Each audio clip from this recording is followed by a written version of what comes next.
ओडिशार प्रत्येक छात्रछात्री मानक मोर एही यूट्यूब चैनल को स्वागत जनाउछि। आज आम कौन देखिए ना कोर पेपर 12 यूनिट 1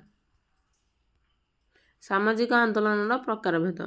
प्रथम कौन था संस्कार आंदोलन। संस्कार आंदोलन कौन देखिए ना जो आंदोलन में व्यवस्था को संपूर्ण भाव परिवर्तन नक यार केतेक अंश परिवर्तन आने सामूहिक प्रचेषा कराए संस्कारवादी आंदोलन कहुए। यह आंदोलन राजनैतिक अनुष्ठान कार्यप्रणाली सन्देह प्रकाश करें एवं यह संरचना और कार्यपद्धति केतेक परिवर्तन आने कौन सरकार चाप पकई थाए। यही कार्य करिया बेले सेमाने सामग्रिक भाव राजनैतिक व्यवस्था विरोध करनथांती सेबारे अनुष्ठान व व्यवस्था एक निर्दिष्ट अंशरे संस्कार आनिया दृष्टि केन्द्रीभूत करिथांती। साधारण भाव संस्कार आंदोलन अवहेलित किंबा शोषित समूहर सृष्टि होता है। संस्कार आंदोलन एक गणतांत्रिक समाज में कार्य करिथाए जेउठारे प्रचलित अनुष्ठान को समालोचना करने को जनसाधारण समालोचना को सहाय करथांती। उदाहरण स्वरूप 19 और 20 शताब्दी में भारतवर्ष संस्कार आंदोलन मुख्य लक्ष्य थिला कौन विभिन्न सामाजिक कुप्रथा को दूर करवा। यह प्रथा गुड़िक है सती प्रथा, महिला मानक शिक्षा प्रदान में प्रतिबंधक, विधवा विवाह पर निषेध, बाल्य विवाह इत्यादि। तापर पॉइंट कौन अच्छे ना क्रांतिकारी आंदोलन।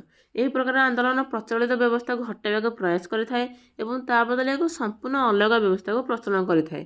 क्रांतिकारी आंदोलन समग्र सामाजिक व्यवस्थार पुनर्गठन करने को लक्ष्य रखि एमाने प्रचलित व्यवस्था को विरोध करिथांती एवं एक नूतन मूल्यबोध भित्तिक व्यवस्था लागू करने को प्रयास करिथांती।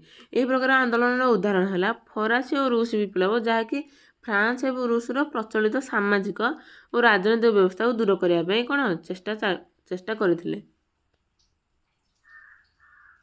तापर पॉइंट कौन अच्छे ना प्रतिक्रियाशील पुनर्जागरण आंदोलन।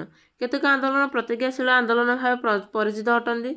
यार सदस्य माने केतेक सामाजिक परिवर्तन को सन्देह दृष्टि देखा सहित यह प्रति वितृष्णा भाव प्रकाश करथांती एवं प्रचलित भावधारा को प्रत्याहार करने चेष्टा करथांती। से पारंपरिक मूल्यबोध आदर्श एवं आनुष्ठानिक व्यवस्थार गुरुत्व एवं महानुभवता को दृष्टिगोचर को आने चेष्टा करथांती। ब्राह्म समाज, आर्य समाज, गांधीजी खदी और ग्रामोद्योग आंदोलन यार उदाहरण अटंती। तापर कौन अच्छे प्रतिरोध आंदोलन। प्रतिरोध आंदोलन कौन ना समाज पूर्वर आरंभ होता एक परिवर्तन को प्रतिरोध करने यही आंदोलन सृष्टि होता है। विगत दशंधि गुड़िक बहु सामाजिक और सांस्कृतिक परिवर्तन बहु भारतीय मानक विशेष भाव विब्रत करिछि। संरक्षण विरोधी आंदोलन प्रभृति यही प्रकार आंदोलन कौन उदाहरण अटंती। यही प्रकार आंदोलन अतिशय भाव क्रांतिकारी नुहे मात्र अधिक भाव प्रतिरोध प्रकृतिर अटे। हिंदी विरोध डीएमके आंदोलन को प्रतिरोध आंदोलन भाव अभिहित करा जाय पारे। तापर कौन अच्छे ना भ्रमणशील आंदोलन कौन जेतेबेले विपुल संख्यार लोके गोटे देश त्याग करी अन्य एक अंचल बसति स्थापन करती सेतेबेले याको भ्रमणशील आंदोलन कहुए। सांप्रतिक असंतोष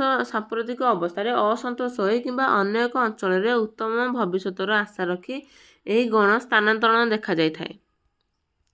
उदाहरण स्वरूप कौन ना उपसागर देश गुड़ी को बहु संख्यक लोकों स्थानांतरण विशेषतः केरल राज्य अनेक लोकों स्थानांतरण यार एक उदाहरण अटे। तापर कौन अच्छे ना काल्पनिक आदर्श आंदोलन। काल्पनिक आदर्श आंदोलन कौन ना काल्पनिक आदर्श आंदोलन हेउचे एक प्रकार आंदोलन जहाँ एक आदर्शगत सामाजिक व्यवस्था किंबा एक उत्कृष्ट समाज सृष्टि करने को उद्यम करें जहाँ केवल मनुष्यर कल्पना उपर प्रतिष्ठित एवं एथिरे वास्तवता न थाए।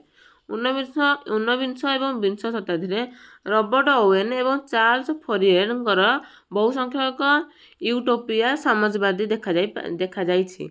मनुष्य मौलिक भाव उत्तम सहयोगी और परार्थवादी आदि धारणा उपर यही आंदोलन प्रतिष्ठित अटे।